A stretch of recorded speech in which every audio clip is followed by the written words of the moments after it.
Students, welcome to our channel. Students, आज मैं आप लोगों को कंप्यूटर का फंक्शन यानी फंक्शन ऑफ कंप्यूटर बताऊंगा कि कंप्यूटर कैसे वर्क करता है, कैसे काम करता है। तो स्टूडेंट्स, हम फंक्शन ऑफ कंप्यूटर के बारे में इस वीडियो में पढ़ेंगे। Okay, no problem. तो अब हम स्टार्ट करते हैं function of computer.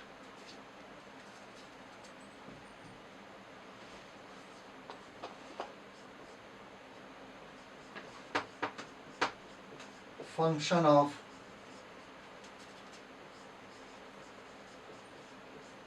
Computer. Okay, function सबसे पहला प्रॉब्लम है, ये वर्ड आता है फंक्शन। फंक्शन का मीनिंग क्या होता है? सब लोग जानते हैं, फंक्शन अर्थात कार्य, या दूसरे शब्दों में कहा जाता है समारोह है। ओके, तो फंक्शन फंक्शन यानी कार्य, यानी इसको वर्क भी कहते हैं, या हम दूसरे शब्दों में इसे हम समारोह नहीं बोलता है कि आज किस चीज का समारोह है, भाई किस चीज का फंक्शन है, नहीं कहते हैं लोग, तो समारोह भी कहते हैं। परंतु यहाँ हम समारोह की बात नहीं करेंगे, हम फंक्शन यानी कार्य की बात करेंगे। किसका कार्य? तो कंप्यूटर के कार्य के बारे में बात करेंगे। ओके, तो बेसिकली हम जो कंप्यूटर में जो कार्य होते हैं, इनपुट आउटपुट स्टोरेज वगैरह, तो उसके बारे में हम लोग पढ़ेंगे। ओके, तो स्टार्ट करते हैं। तो ये हुआ फंक्शन यानी कार्य, वर्क। तो इसके बारे में हम लोग पढ़ेंगे, कंप्यूटर का वर्क। ओके, इसके बारे में नहीं। तो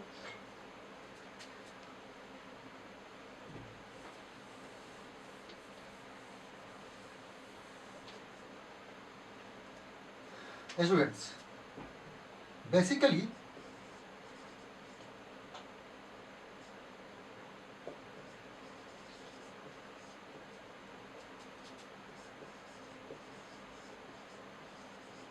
there are four major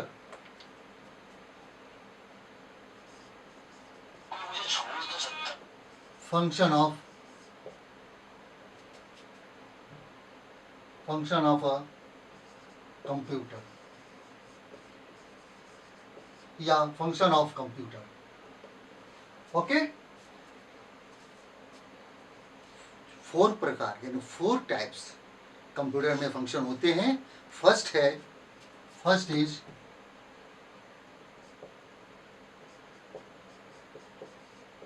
input function,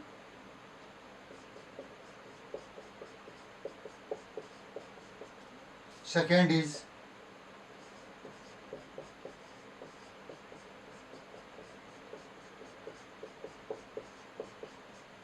third is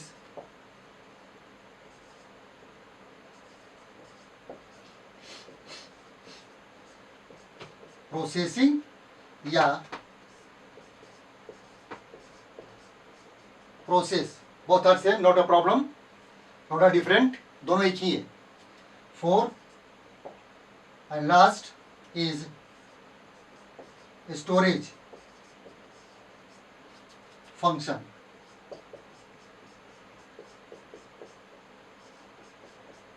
okay,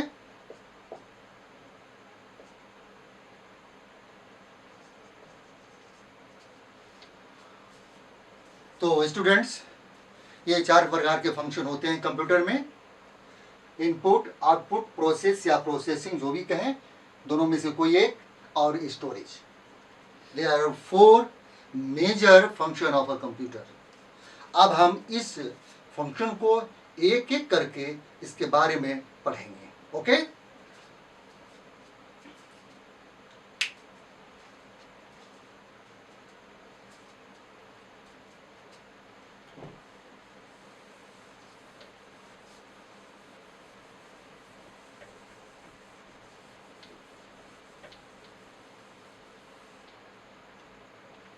तो अब टाइप्स ऑफ फंक्शन के बाद अब हम कंप्यूटर का फंक्शन कुछ फिगर के माध्यम से समझते हैं।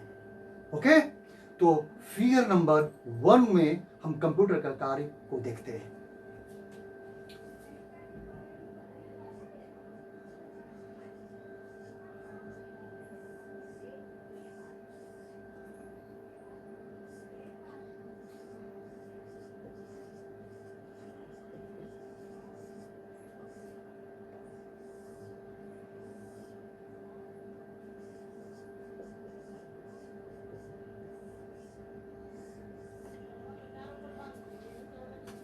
बेसिकली देखा गया है कि हम सबसे पहले इनपुट डिवाइस के द्वारा, अब इनपुट डिवाइस होता क्या है, जैसे कीबोर्ड, माउस और भी बहुत सारे इनपुट डिवाइसेस हैं, परंतु यहाँ पर हम सबसे पहले इनपुट करते हैं।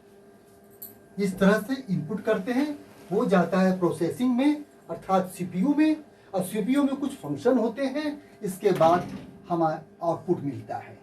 ये तो बेसिकली ये फंक्शन कंप्यूटर में देखा गया है कि फर्स्ट ऑफ ऑल हम इनपुट करते हैं, इसके बाद प्रोसेसिंग होती है, इसके बाद हम आउटपुट लेते हैं। ये फिगर नंबर 1 में हुआ। ये फिगर नंबर 1 नोट कीजिएगा, बेसिकली ये फंक्शन होता है। अब हम चाहते हैं कि इस फंक्शन के बाद, यानी हम किसी स्टोरेज डिवाइस में परमानेंटली स्टोर करना चाहते हैं, तब ऐसे में क्या होगा, तो हम स्टोरेज डिवाइस को दिखाएंगे कि इस टाइप का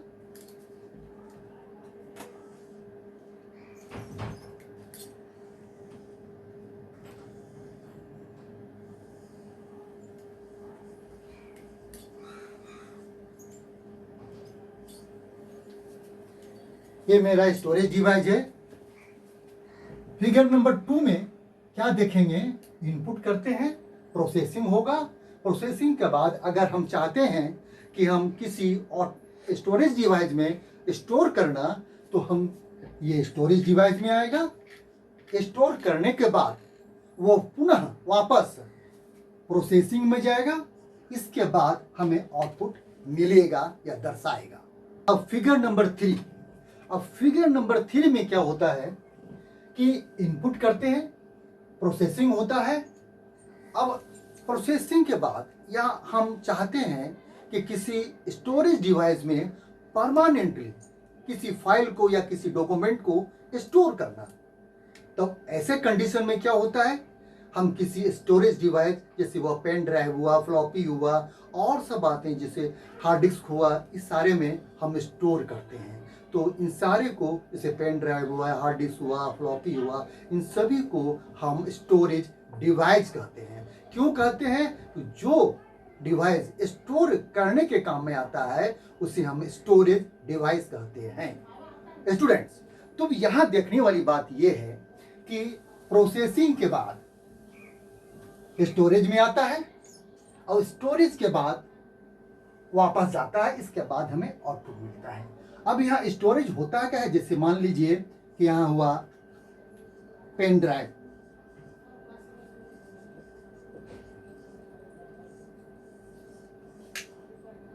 में सेव हुआ और फिर ये वापस आ गया। उसी तरह से यहाँ भी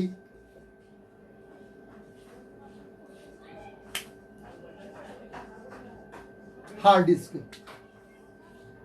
में सेव हुआ और वही वापस चला जाता है। यानी कहने का मतलब है, फंक्शन पूरा कंप्लीट होने के बाद वह फिर प्रोसेसिंग में जाता है, इसके बाद ही मुझे आउटपुट मिलता है। Okay, no doubt. अब मेरा जहां तक ख्याल है कि अब ये कंप्यूटर का फंक्शन यानी फंक्शन ऑफ कंप्यूटर पूरी अच्छी तरह से समझ गए होंगे। अब इन सारे यूनिट के बारे में, जैसे इनपुट क्या है, प्रोसेसिंग क्या है, आउटपुट क्या है, स्टोरेज क्या है, इन सभी के बारे में एक एक करके पढ़ते हैं। No problem. ओके, तो इनपुट के बारे में सबसे पहले पढ़ते हैं। Okay,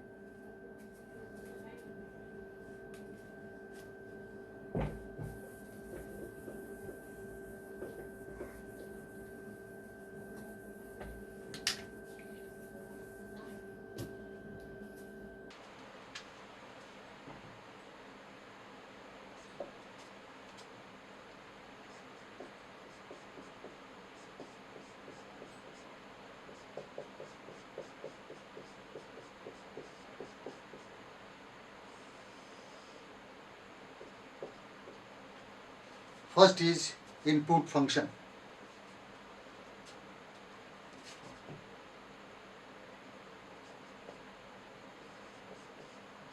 Input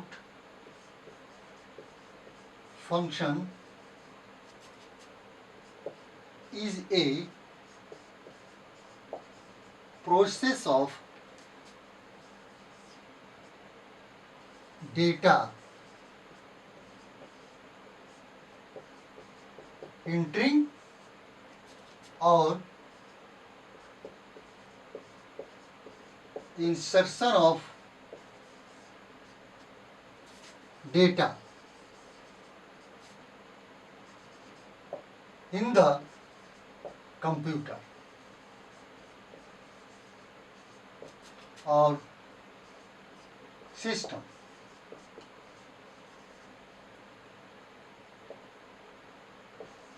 It is known as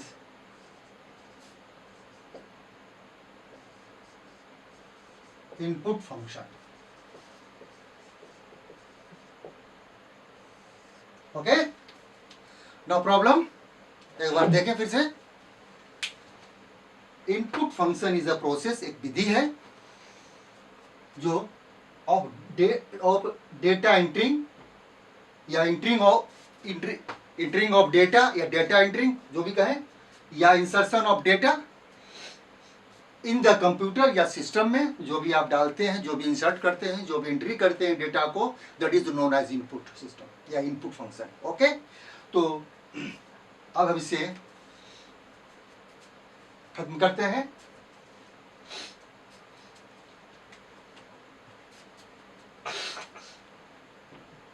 the most popular input device are keyboard and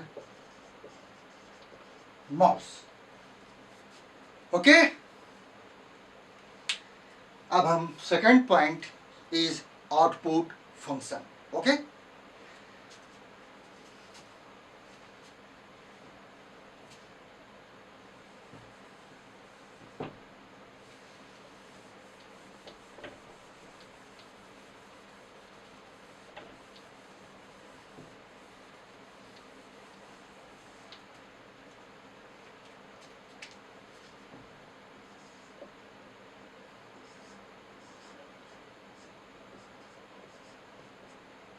output function. Second is output function.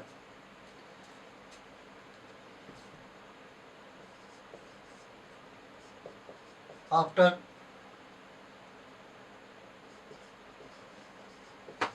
processing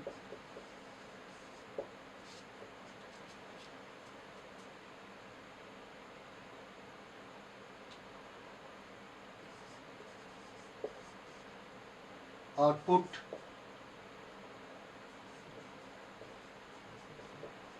function is a final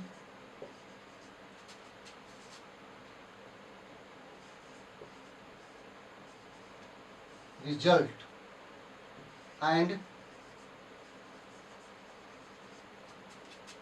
allows to display information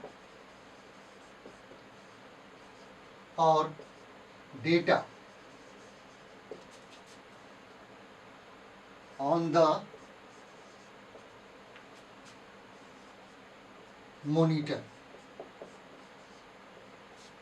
or prints on the printer. No problem. Output function जो है processing के बाद आता है. तो processing के बाद जो आता है वो हमारा फाइनल रिजल्ट जो कंप्यूटर के मॉनिटर पर डिस्प्ले करता है, या प्रिंटर में, या प्रिंटर के द्वारा हम आउटपुट लेते हैं। तो चाहे वो मॉनिटर पर डिस्प्ले करे, चाहे वो प्रिंटर के द्वारा प्रिंट करे, इसे इसे हम आउटपुट कहते हैं। कहने के मेरा मतलब है कि आउटपुट फंक्शन जो होता है वो प्रोसेसिंग के बाद होता है, और उसे हम मॉनिटर पर देखते हैं और प्रिंटर पर भी देखते हैं। Okay, no problem. तो अब हम चलते हैं थर्ड पॉइंट, यानी प्रोसेसिंग या process. Third point is processing या process. Okay,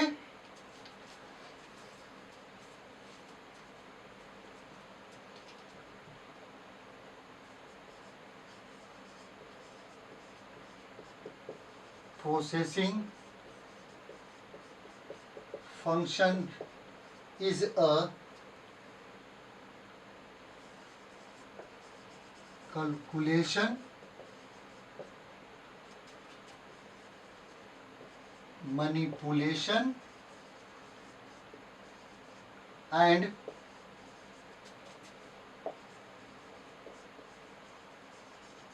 controlling of data or information. Okay,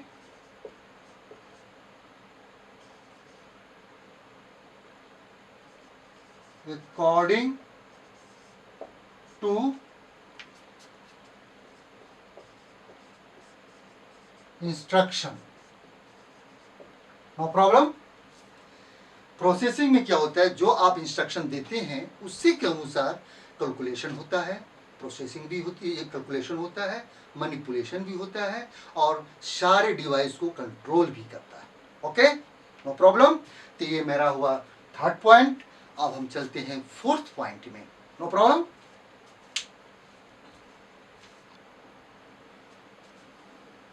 fourth point, storage function.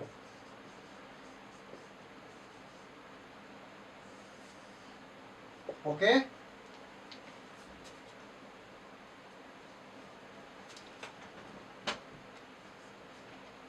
To store information और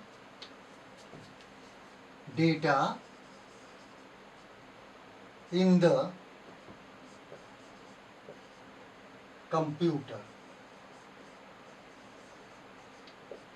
or system।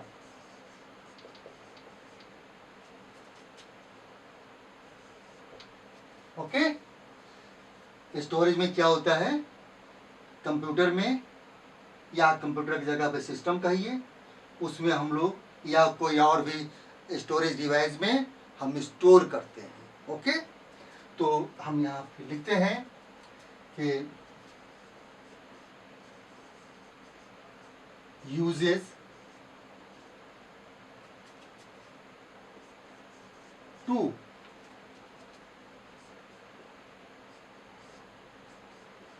types of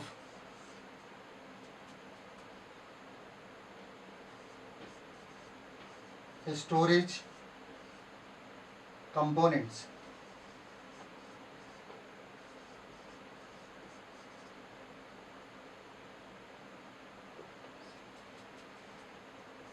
like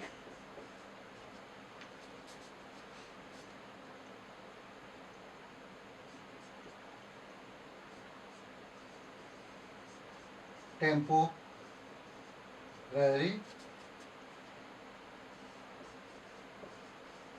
storage, and second is permanent storage।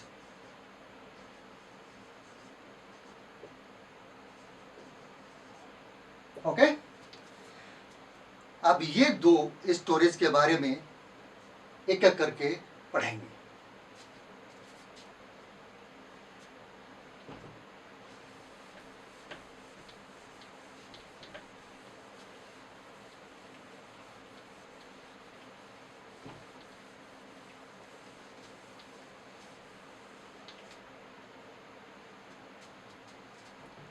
First is temporary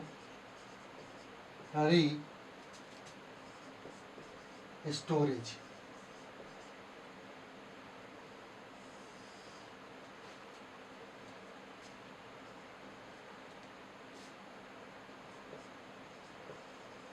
temporary storage is are used to data or information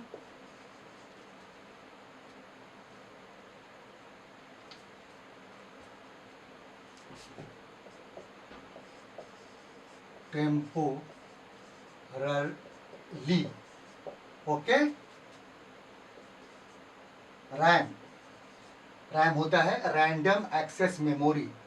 ये memory दो तरह के होते हैं, एक RAM एक रोम।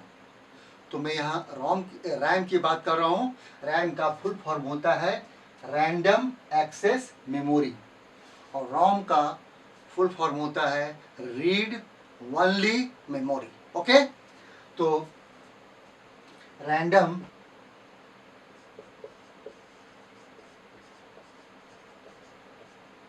Temporary component. Okay, no problem.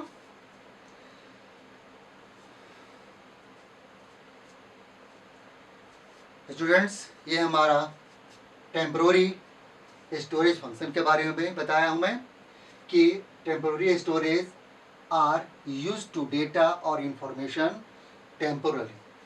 Temporary storage में कोई भी डेटा या कोई भी इंफॉर्मेशन परमानेंट स्टोर नहीं होता है, टेम्पोररी स्टोर होता है। अगर बाय द वे लाइट चली गई तो आपका डेटा या डॉक्यूमेंट जो भी आपने वर्क किया है वो सारा का सारा इंफॉर्मेशन और डेटा खत्म हो जाएगा। अगर आप परमानेंट आप स्टोर कर चुके हैं तो या किसी भी स्टोरेज डिवाइस में आपने स्टोर कर दिया है तो वो परमानेंट स्टोरेज होता है। आप किसी कारणवश आपका सिस्टम या लाइन का प्रॉब्लम होने पर भी आपका डॉक्यूमेंट सही सलामत रहेगा, अगर आपने स्टोर किया है तो। ओके। और जब स्टोर करेंगे तब वो रोम में स्टोर होगा, यानी रीड ओनली मेमोरी में स्टोर होगा। ओके। तो अब हम सेकेंड पॉइंट पढ़ते हैं, परमानेंट स्टोरेज में।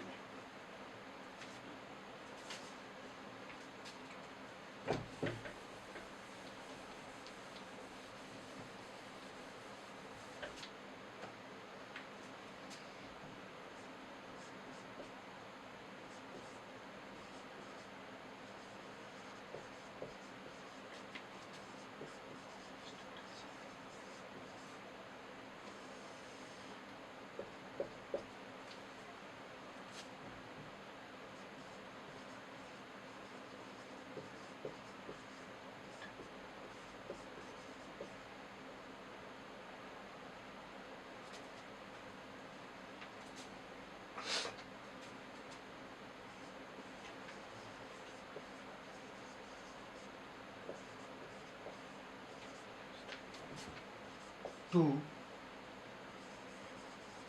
डेटा और इंफॉर्मेशन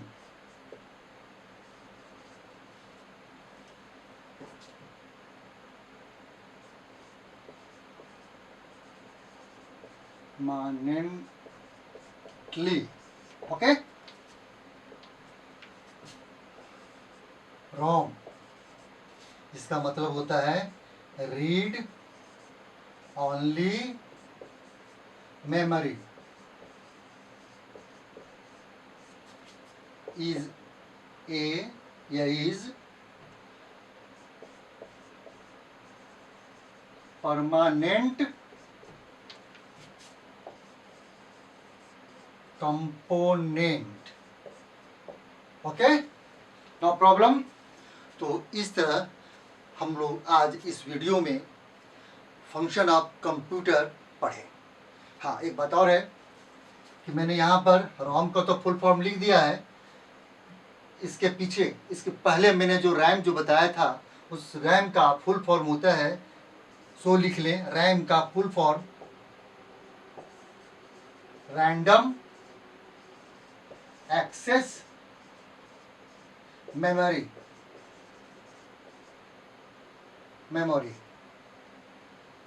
ये हो गया, ये टेम्पररी मेमोरी है, टेम्पोररी